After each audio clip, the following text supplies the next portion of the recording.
अस्सलाम वालेकुम। अस्सलाम वालेकुम। उम्मीद करता हूँ फिट होंगे, बेहतरीन होंगे, अपनी लाइफ अच्छे से एंजॉय करोगे। हम तीनों की तरह देवों के देव महादेव एपिसोड 107 सेकंड पार्ट है। लाइक शेयर सब्सक्राइब कर दें। स्ट्रेट चलते हैं वीडियो की तरफ। उनका नाम है Mohammad Sameer Khokhar, Rana Mohammad Ali. Malik Shaklar Iqbal. So guys let's start.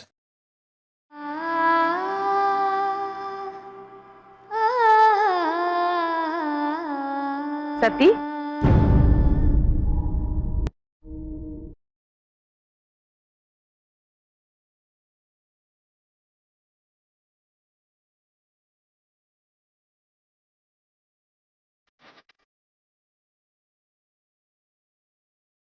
चलो, नदी पूजन का समय हो गया है।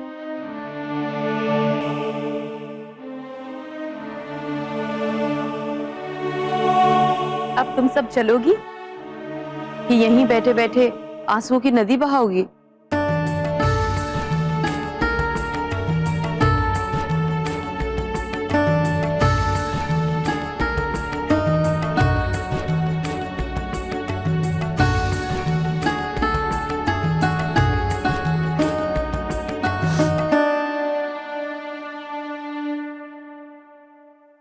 ये लो, मेरी ममता भी आंसू बन के छलक पड़ी। किंतु आज मैं तुम्हें यह आशीर्वाद देती हूँ कि तुम्हें हमारे आंसू कभी स्मरण ना हो।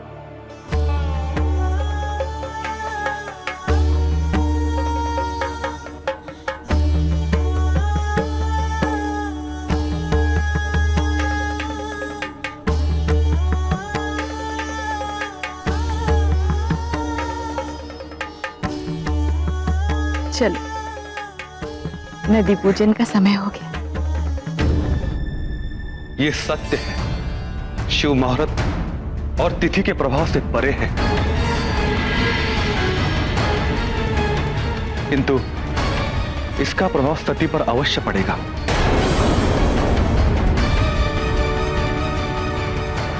प्रजापति, आप इस अशुभ घड़ी में सती को विदा होने से क्यों नहीं रोक पा रहे हैं?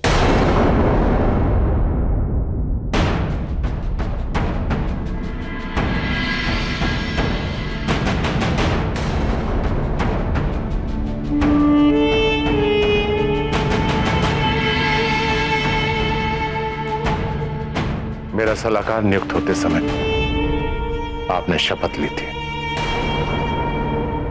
स्मरण है? मैं आपके मुख से यह शपथ पुनः सुनना चाहता हूं भृगुरुचि।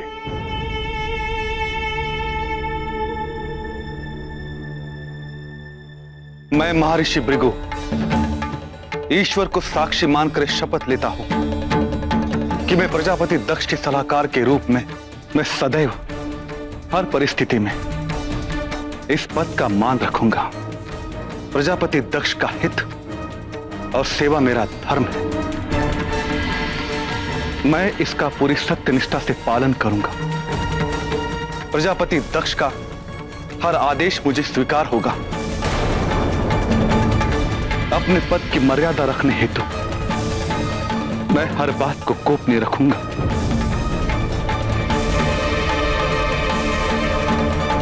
भृगुऋषि, आपने शपथ ली है और इस शपथ के अनुसार अशुभ वाली बात आपको गोपनीय रखनी होगी। ये मेरा आदेश है। किंतु प्रजापति, वो आपकी पुत्री है। प्रजापति का हित मेरा धर्म है और इसे मैं पूरी सत्यनिष्ठा से पालन करूंगा। इस अशुभ मुहूर्त के घड़ी में घर से जाने वाली कन्या जब भी घर वापस आएगी तब विनाश अटल है। इसका अति दुष्प्रभाव उस कन्या के पिता पर भी पड़ेगा। मैं आपका सलाहकार हूं, आपको सावधान करना मेरा कर्तव्य है। जिसे विनाश का डर हो उसे विजय का कोई अधिकार नहीं है।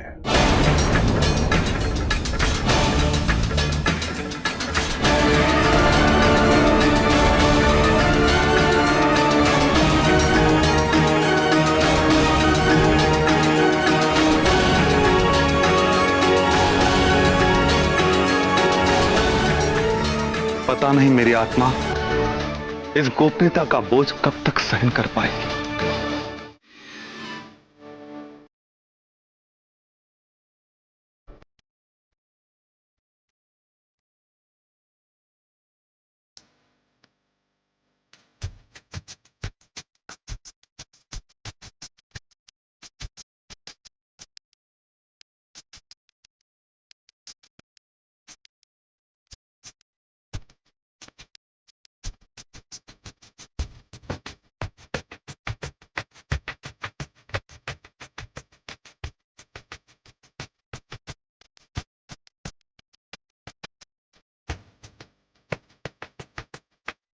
ये लो।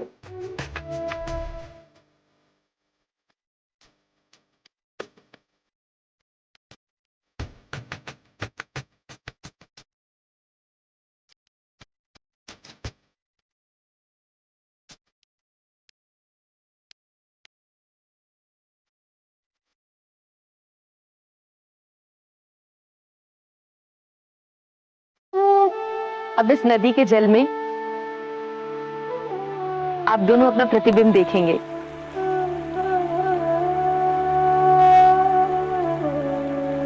प्रतिबिंब जितना सुंदर होगा, आपका वैवाहिक जीवन उतना ही सुखपूर्ण होगा।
ये तो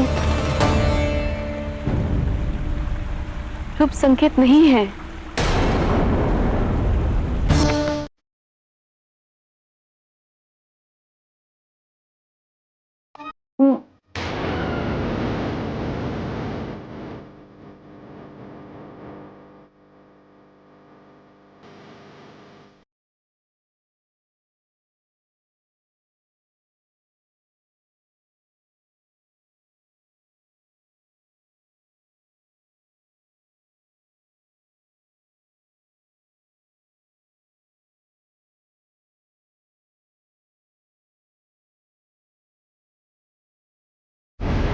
शुभ बेला पे ये कैसा अनर्थ होने जा रहा है?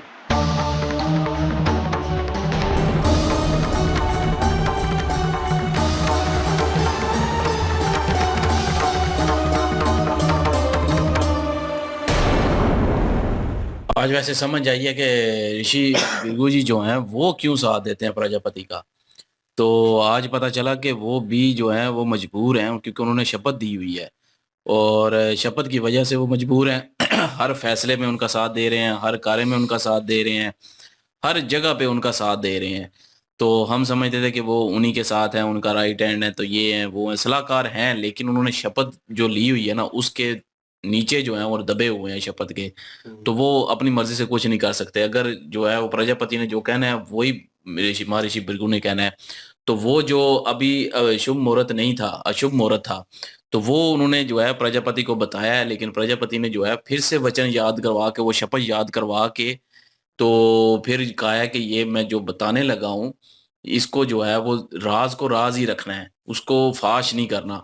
तो फिर जो है उन्होंने राज बताया कि किसी को नहीं, ये राज बताना नहीं है कि ये शुभ मुहूर्त वाला, तो ये अपने तक ही रखना है। तो अब जो है वो मजबूर हैं, लेकिन उन्होंने फिर ऊपर से, क्योंकि पहले जब ऋषि भृगु जी और ऋषि केशव जी जो हैं वो आपस में बात कर रहे थे, तो उस वक्त भी उन्होंने यही कहा था कि इससे जो है वो साम्राज्य खत्म हो जाएगा प्रजापति का। तो वही मैं कह रहा था कि अगर नुकसान सती जी को होना है या शिव जी को होना है तो उधर दूसरी साइड पे इनको भी तो होना है, तो वो क्यों नहीं बता रहे? तो वही उसी वक्त उन्होंने बताया कि ये इसका असर जब वो सती जी वापस अपने घर आएंगी कभी, तो फिर वो जो है वो सारा कुछ असर होगा उस वक्त जो है वो सारा निज़ाम खराब होगा और उसका असर आप पे भी होगा। सती जी के जो मतलब पिताजी आप ही हैं, तो आप पे असर होगा इस चीज़ का। तो लेकिन उन्होंने कहा विनाश होने का जो है वो डर है, वो तो विजय नहीं जो होती, तो विनाश होने का डर नहीं रखना चाहिए, तो कोई डर नहीं है, आप इसको राज ही रखना है। लेकिन महर्षि भृगु जो हैं वो जो है वो चिंतित भी हैं, वो कहते हैं कि मैं पता नहीं कब तक इस राज का बोझ अपने ऊपर उठा के रखूंगा। और लेकिन खैर आगे जो है वो दूसरा सीन चला नदी पूजन का, तो उसमें साया देखना था, जितना अच्छा नजर आता तो उतना जीवन जो है वो अच्छा गुजरना था। तो वो पहले अच्छा लगा, लेकिन एकदम से वो जो लहरें हैं वो बढ़ गई। इससे मैं जो समझा हूँ कि वो ये भी मतलब है एक कि पहले उनका जीवन बिल्कुल ठीक रहेगा, लेकिन एक वक्त मेरे ख्याल में वो खत्म हो जाएगा सारा कुछ और मिट जाएगा सब कुछ। वही जो हमने पॉडकास्ट देखा था वही मेरे जहन में आता रहता है, वो कब होगा वो सारा कुछ जो है, हो सकता है कि वही कुछ होने वाला हो, नजदीक हो, तो वो चीज हो जाएगी। या फिर हो सकता है कि हलचल रहेगी पूरी जिंदगी में, कोई ना कुछ होता रहेगा। ये प्रजापति ज़ाहिर है, एक तरफ प्रजापति भी है, वजिया भी है, वो भी अपनी चालें चाल रहे हैं, तो हो सकता है उनकी वजह से। वो दूसरी तरफ जो है देखा जाए तो अपना वो असुर जो है वो भी अपना जोर पकड़ रहे हैं, वो संजीवनी लेने के बाद जो है हो सकता है हमला करें या कुछ ऐसा करें, तो वो भी हो सकता है। तो इस वक्त मतलब कि सारी हलचलें मचती रहेंगी, तो वो डर भी गए हैं, लेकिन जो है वो शिव जी जो है वो शांत खड़े हैं और स्माइल दे रहे हैं। अभी देखते हैं आगे कि क्या होता है असल में। बिल्कुल जी, मुमकिन है यहाँ पे और दूसरी साइड पर अगर रुख तस्वीर का देखा जाए तो सती माता जी जो हैं वो शिव जी की अर्धांगिनी हैं। विवाह के बाद इनकी जितनी भी ये कह लें कि दुनिया की चीज़ें हैं वो सब खुशी मना रही हैं और इनका स्वागत कर रही हैं। तो मुमकिन है कि वो पानी इनका स्वागत कर रहा हो, इनके लिए वो खुश हो रहा जिसकी वजह से पानी के अंदर हलचल मच गई है।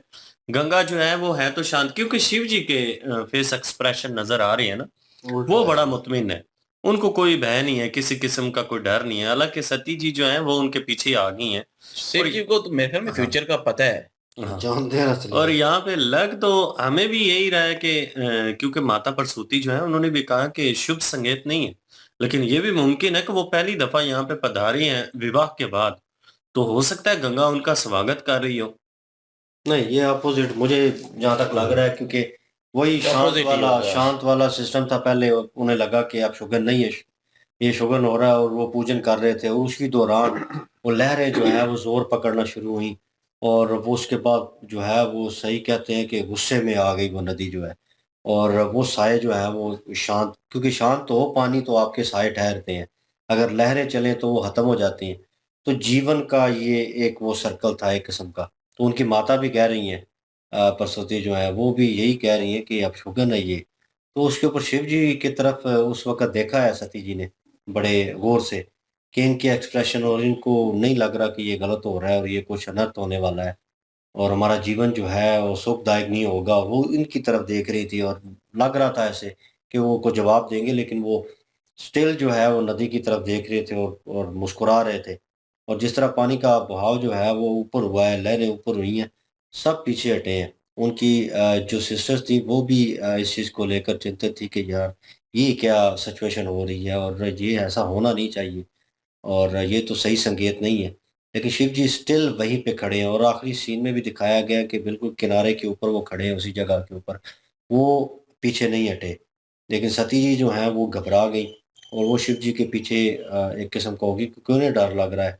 और ये सिचुएशन अब कैसी हो सकती है आने वाला वक़्त, क्योंकि एक तरफ प्रजापति दक्ष और भृगु जी ने वो भी वो जो बातचीत उधर भी की वो है, बता रहे हैं ना अब शुगन है। आप शुगन है, तो मतलब वो भी चीज़ों की तरफ इशारा कर रहे हैं। तो लेट्स सी। उनकी जो बेटी है प्रजापति दक्ष की, वजिया। वो विजया जो है वो जिस तरीके से उनको कह रही थी, नमन कर रही थी भृगु जी को, और उनको अपने पिता को कह रही थी कि चलें, आगे लगाया हुआ था उनको।